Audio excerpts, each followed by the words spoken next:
പേടിക്കണ്ട, അവകാശവാദവുമായിട്ട് വന്നൊന്നുമല്ല. മണിയണ്ണനെല്ലാം എന്നോട് പറഞ്ഞിരുന്നു. മറ്റൊന്നും കൊണ്ടല്ല ശ്രീ.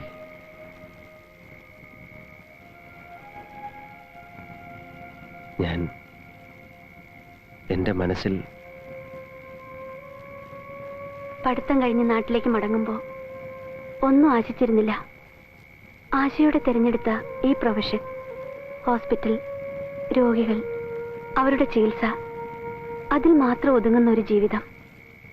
മണിയണ്ണൻ നിർബന്ധിക്കുമ്പോഴൊക്കെ വേറൊന്നും മനസ്സിലില്ലായിരുന്നു. അതുകൊണ്ട് തന്നെ കൊണ്ടുവന്ന പ്രപ്പോസൽസ് ഒന്നും ഇഷ്ടപ്പെട്ടില്ല.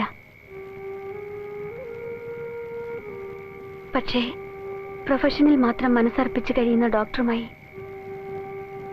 മുൻപില്ലാത്തവണ്ണം കൂടുതൽ ഇടപഴകിയപ്പോ അറിയാതെ ശ്രീ, ഞാൻ പറഞ്ഞല്ലോ, മണിയണ്ണൻ എല്ലാം പറഞ്ഞുവെന്ന്. ഒന്നും മറയ്ക്കാതെ എല്ലാം തുറന്നു പറഞ്ഞ ഈ മനസ്സ്, മകന് വേണ്ടി മാത്രം ഒഴിഞ്ഞുവെച്ച ഈ ജീവിതം, അതിനിടയിൽ സ്വന്തം ജീവിതത്തെക്കുറിച്ച് ചിന്തിക്കില്ലെന്ന ശാഠ്യം എന്റെ ഉള്ളിൽ ഡോക്ടറുടെ ചിത്രത്തിന് തിളക്കം കൂട്ടിയതേ ഉള്ളൂ. പക്ഷേ